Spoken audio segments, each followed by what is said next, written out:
our first question for today is, paano ba pwedeng mag-migrate ng Canada at pwede ba ang kahit sino? So I will answer the second question first. Pwede ba kahit sino? So the perfect answer here depends on your profile, and it depends on the pathway that would fit you perfectly. So ideally for immigrants, maybe I'll describe the perfect immigrant muna and why it's perfect for Canada. So the perfect immigrant is somebody who is young, below their 30s, somebody who is highly educated, great communication skills in English or French, and has skilled jobs in their respective countries. So why I say this is perfect, because certain skills and age matter in terms of certain permanent residency pathways. So the younger you are in general, that means that you are going to be contributing to Canada's labor force at a longer time. Hence, there's a premium for being young. So Now, ang sinabi mo, Kuya permanent Mick, residency 30 years old and below, no? Pero what is the minimum? Parang after college, kasi you have to have a higher level of education, meaning college degree, is that enough? Or mas ideal yung nag-masteral ka, nag-PhD ka, hindi naman siguro kailangan ganun, ano? For example po, if we are targeting express entry, it's a points-based system under the federal immigration. Ang express entry po, there's a premium for age. So the perfect score for age is, let's say, if you're somebody married, it's 100 points. If you're single, it's 110 points. Just by being young, you could get these points if you are around 29 years old and below.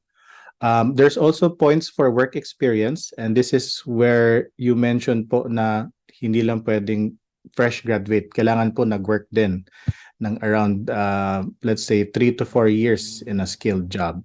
So when that Ano pong happens... ibig sabihin ng skilled job? Oh, a skilled job is something that Canada has a website called NOC, National Occupation Classification. Almost all of the imaginable jobs in Canada are categorized in the NOC system. We say skilled, there's levelings to each job that you do. But basically, I tell people a skilled job is something that you need either education or training to perform. So on the lower side, you could be, let's say, a cook. On the higher side, you could be a manager, for example. Basically, I tell people this is something you cannot do on your first day if you did not get training for it. So, it encompasses halos lahat ng trabaho. Tama ba? There's a low skill and high skill type of jobs. For example dishwashing. I always tell people, kahit bata na grade 6 lamang makakahugas ng pinggan, but let's say an accountant, it has to be for you to be hired as an accountant, you have to have a certain level of education in accounting. So yun yung graduate kayo, difference. Kung nagsuri kayo. dishwashing, hindi yan skilled job. In terms of immigration, yes, it doesn't fall under the category of express entry, for example po. Okay, so dapat pinag-aralan siya at meron kang certain level of expertise. Tama ba yung pagkaintindi ko doon, Kuya Mick?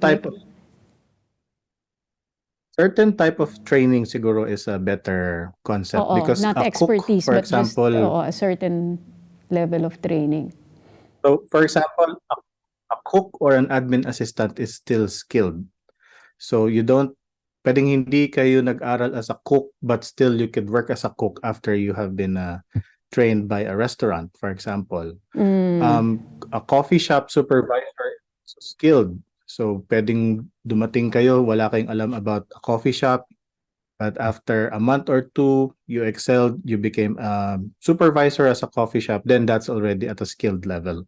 So the skill level is very important when it comes to express entry.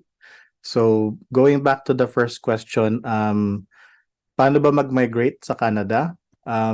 There's the economic class, which is the most popular. Then there's the family class. Economic class, ito po yung mga tao na kinukuha ni Canada that could potentially contribute to the country. Dito po pumapasok yung express entry. For example, as mentioned earlier, express entry is a points-based system. Ang express entry po na hati sa tatlo. For those who have worked in Canada in a skilled job, ito po yung Canadian Experience class. For those on an ideal age level education and work experience, this would be the federal skilled workers.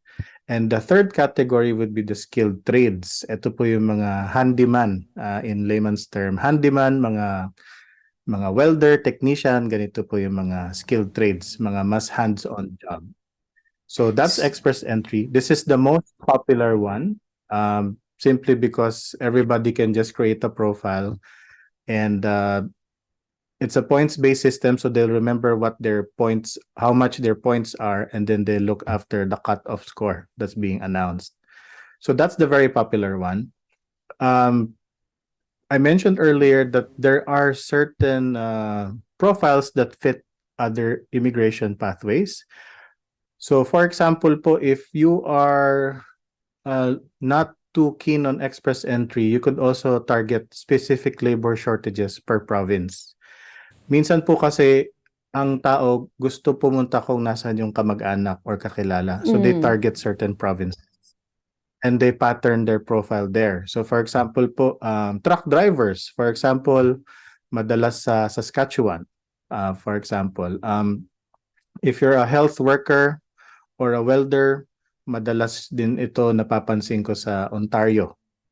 Also, if you're into the health, sa nursing, the Atlantic regions are also a very attractive place.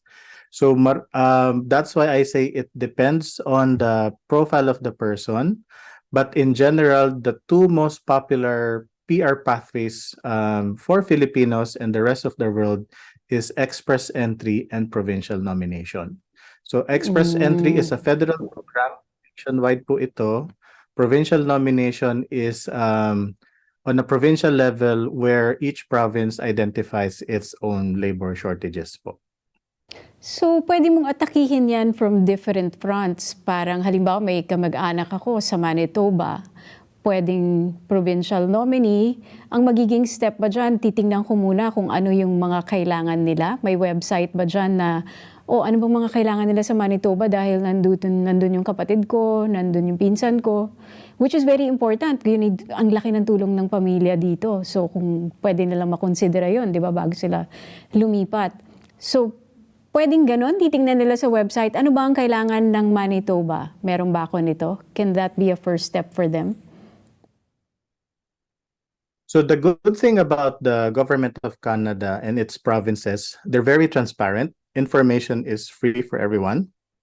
Each province would outline their own provincial nomination program. I noticed that it's very parallel for each province. Kunyari po, international graduates, kada province meron silang provincial nomination program for international students of that province. For short, in-demand skills, each province would also have a list kung sino yung tina-target nila, sino yung. So if let's say I was an individual at kunyari po may kamag-anak ako sa Alberta, titignan ko yung mga shortage skills doon, and I could do one of two things. Number one, I could study something in the Philippines that would address that skill shortage. Kunyari po, butcher. Kunyari po, may shortage ng butcher theoretically in a certain province. I could study that, gain experience, and also target that province. Yun po yung kagandahan on a provincial level. It's more specific. But if you are starting early in life and age is on your side, then you could target the federal one because that's kumbaga mas madalas, mas maraming kinukuha na invited to apply. So ang magandang insight dyan, taunan ang pag-prepare paminsan, no? So the earlier you start as Michael is saying, may advantage kung mapaghandaan mo na agad yung gusto mong direksyon. Kaya information is key, and that's also the reason why we're doing this program. We'll pause for a break muna. We'll be back with a continuation of our conversation na ano na yung mga pwedeng hakbang pag halimbawa pagkatapos mo makita yung provincial nominee or yung federal consideration, what's going to be next. Magbabalik po ang Immigration 101. Welcome back to Immigration 101. Ito pa rin po ang ating pilot episode and we're talking to Kuya Mikmik Corrales. At sinabi niya sa atin yung tungkol sa economic class at sa family class, but we're going to focus on the economic class na pwedeng gamiting pathway ng pagpasok dito sa Canada. So ang tanong natin ay ano ang mga unang hakbang na kailangan gawin kung gustong mag-migrate ng Canada. And you can continue where you left off if you want, Kuya Mikmik, to answer this question. All right. So if somebody is deciding po na mag-migrate sa Canada, my first advice, and during consultations, I always ask them, have you researched about Canada? Are you aware of the weather it offers, the seasons that occurs in the entire year in Canada? Kasi po minsan, Filipinos, for example, they just want to be abroad, but sometimes they have false expectations of what would the country offer them. So I always tell them, ask your relatives, friends, research about the country, and that's the only time na if you feel it's the right one for you, that's the time that you start making your moves. When I say start making your moves or preparing, you could have a deep dive into evaluating yourself. Meron bang mga red flags or are you actually inadmissible to going to Canada? So this would be the part where you could check on, let's say, criminality. Do you have criminal cases against you or filed against you? Are you part of a certain type of illness that could cost Canada a certain amount of money? So meron pong criminal inadmissibility, medical inadmissibility. But if you're an ordinary person, law-abiding and good character, then those things should not bother you. The next thing that you have to check on is your qualifications. So if you are preparing to migrate to Canada, for example, if you're a skilled worker or a tradesman, skilled trade worker, you need to provide a lot of documentations and evidences. Canada immigration is unlike other countries na may personal interview. So the best way to represent yourself is through a lot of documentations and certifications. So if, let's say, for example, I mentioned earlier, if you are of a certain age, you have an advantage, then that means you need to provide document that you are true enough in that certain age. So birth certificate, for example, best evidence for that. Kung sinabi niyo pong kayo ay single or married, then you could provide a corresponding document as well. Kung sinabi niyo pong kayo ay graduate at nagtapos sa Philippines, and then you need to present your diploma, and in most cases, for express entry, for example, kailangan niyo rin po na yung inyong tinapos sa Philippines would undergo an education credential assessment via a third party like the WES or IQAS. For work experiences naman po, you would need to provide proof that you actually worked in a skilled job. So your evidence would be your employment certificate. And I always tell people, your employment certificate should have a breakdown of your roles and responsibility. Kadalasan po ang employment certificate na natatanggap namin galing Pilipinas, meron lang pong start date, end date, job title, tsaka salary. In Canada's immigration system, the employer also have to describe what you did in your time in the company, because that's how immigration would assess if it's actually skilled or not. They will not base it on the job title, but it's actually on your roles and responsibility. So in general, after you have actually identified which pathway is best for you, normally you do it yourself or you could hire professionals like myself. Once it's identified, then you would have a corresponding checklist issued by, magkakaroon po kasi ng checklist once you're preparing for your application. And this is where yun nga po, tulad ng sabi ko, documentation is key. Canada is very keen on identifying fake documents. So wag na po tayong sumubok kasi may penalty if you try and you get caught. Honesty is the best policy, ang parang nagiging running principle ni Canada. So Meron ng once you biro, have di ba, those, Kuya Mikmik, na death by documentation ng pag-a-apply sa Canada. Talagang, kagaya ng sinabi ni Kuya Mikmik, kasi may mga taong magaling sa interview eh. Di ba? Magaling, kaya mong i-defend kung bakit ka magiging asset for Canada, for example. Pero hindi ka i-interviewin eh. Or maybe later on, no? Ang kailangan talaga, bawat step ay kaya mong patunayan sa pamamagitan ng dokumento at tamang format ng mga dokumentong yon. I went through that wrong employment certificate and it took me a while to get the right format of employment certificate. Kasi iba nga po ang format dito sa Canada kumpara sa Pilipinas. Yung details ng duties mo ay nakatulat talaga doon. But yeah, sorry for interrupting you. Go ahead.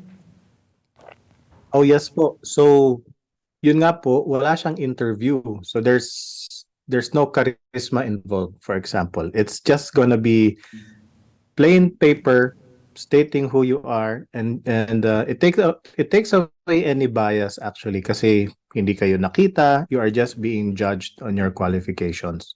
So for me, it actually makes it more fair pag walang interview kasi kawawa naman po yung iba na magaling on paper pero mahiyain. So they will be the ones not excelling on the interview. And then on the other side, like na-mention niyo po, there would be people very good at expressing themselves, but in reality, there is no substance to provide to support everything that was said. So si Canada po, I've never seen someone in our office summoned for an interview. Normally, if you do get that interview, it's not a good thing unless you are on the refugee Ganun pala yun. things. I've never seen anyone pinatawag for interview for express entry or provincial nomination. Oo, kasi Maybe on nandun na lahat the dapat sa papel eh. 'Di ba? Ano pa yung basis para tawagin ka nila. Pero maganda yung sinabi mo, Yes. if I can just interrupt you there, Kuya Mikmik. Kasi yung sinabi ko una ni Kuya Mikmik, ang kailangan ma-realize ng mga taong lilipat, hindi lang sa Canada, no? Pero halimbawa Pilipinas to another country, migration is, I don't know, maybe 80% mental. Kahit na makuha mo lahat ng documentation mo, yung mental preparedness mo, yung motivation mo, yung desire mo talaga to want to live there and make it work and make your journey a success. Dapat yun yung meron ka eh. I-check mo, kaya sabi ni Kuya Mikmik kanina, internal, ano yan eh, you check yourself, you really reflect, is this what I want? Am I willing to go through hardship and, you know, adjustment? Kasi, nung lumipat ako dito, akala ko ready ako for, alam ko na mahirap mag-migrate. Pamilya ko nandito, matagal na, I have family support, I have a lot of the things na kailangan. Sabi ko, okay, ready ako dito. Pero pagdating mo, iba pa rin. Malulungkot ka, you will get disheartened by a lot of things. Maninibago ka sa weather, maninibago ka sa the way people treat you. Minsan feeling mo alone ka, feeling mo hindi ka nakaka-relate sa mga kultura nila na doon mo marirealize na parang, iba pala yung puro Pilipino yung environment mo at iba pala kung hindi, na you feel like a stranger. You feel like sometimes I feel like I'm invisible, like I don't exist. So, may mga ganon, no? I'm just saying that it's really a big part of it is mental preparation. It's mental, spiritual, financial, and I guess emotional and physical preparedness. This is what we for example po, for international students, these are the type of people who are educated and have enough funds or who are actually living a comfortable life in the Philippines already. This is where you see some of them fail because once they arrive, they just realized that they uprooted themselves and then they lost their influence because they're not in the Philippines anymore. So if they're not mentally prepared for that, sometimes they get heartbroken, they get disheartened, not motivated anymore to pursue because sometimes nalulungkot sila, namimiss nila yung mga luxuries na dati they take for granted, biglang nawala pagdating, for example, nawala yung driver, for example, nawala yung house help, so biglang sila na lahat. That's why when people always tell me I want to go to Canada, I always tell them, what do you know about Canada and why do you think that's the right one for you? Because We'll you leave are it at moving that muna, Kuya Mikmik. Medyo nagkulang na tayo sa oras. But this will be a weekly program and marami tayong itatackle. Siguro we'll take it little by little, no? Kasi one topic alone can